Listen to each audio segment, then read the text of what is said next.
The key security challenge right now, it's lack of trust within the global south and the global north. There's a lot of historical grievances that has not been addressed yet, and that causes further friction between different stakeholders. And the more we're trying to avoid these root causes of why this division exists, it's gonna perpetuate more violence and more division within different stakeholders and parties. And another thing that is the main reason is selective activism. The way we're selecting one country's grievances over the other countries is the main reason why the trust is not there. When you're providing certain services to one country or one particular people because of their ethnicities and their background, this is creating further division. And also the polarization of media, the polarization of international systems, these are the main reason why this mistrust exists so much.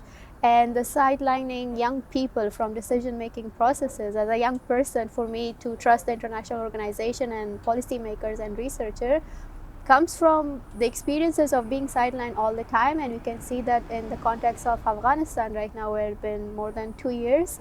Girls don't have access to education, young people are unemployed, they don't have any freedom of movement, especially young women in Afghanistan. The suicide rate is getting increasing high day by day. And when we're looking at the international decision making and what they're doing, we're seeing that the mistrust is getting even stronger and stronger because of the polarization of whatever we're doing right now at the international level, and not actually addressing the root causes on the ground and helping people who are the victim of these conflict, and not bringing those local voices to the platform they actually deserve. So these are the reason and these are the root causes why we're lacking the approach we have. But I think from personal reason, one of the thing is lack of empathy. We don't have enough empathy towards people who are suffering. We're dehumanizing each other day by day, and that is causing a big mistrust and biases within ourselves and the international community.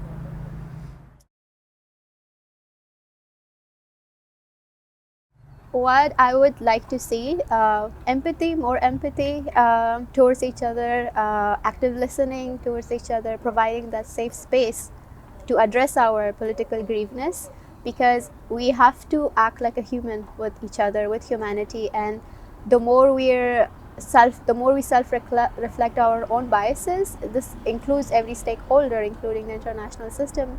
That's my best case scenario, how we can address the root causes. Addressing the root causes is the first step towards healing, towards sustainable peace, towards preventing conflict and further, and also making sure that we have concrete early response mechanism when there is conflict arising.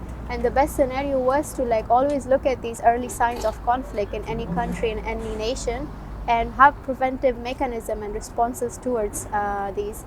And the best case scenario was where young people are included. We are meaningfully included in every decision making processes, but also we want to be heard. We're not just here for you to just listen to our speeches and talks and not hearing what we actually want to say. So being heard is something we really want. The more we are heard, the more we're including meaningfully in any decision making processes. That would be the best scenario for me to how to make sure we're not divided anymore. And I do firmly believe it's a long process, but slowly we will get to that.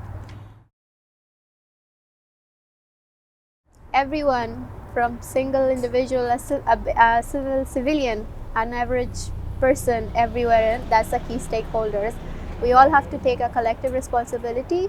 Sometimes when we talk about addressing conflict, it's not just big organization like UN, regional organization or corporation, and an average person as well. Every person have the right to influence these big stakeholders through voting process, through active digital activism, to local activism, even providing small donation to a charity organization in conflict. It is your contribution to change the world. And when we talk about who are the key stakeholders, everyone is a key stakeholder. UN, regional corporation, policymaker, researchers, us, normal civilian, activists, peacebuilders, everyone is included in this process. Because when we talk about collective healing, when we talk about collective approach to healing the conflict that exists in the world, we need to have collective responsibility.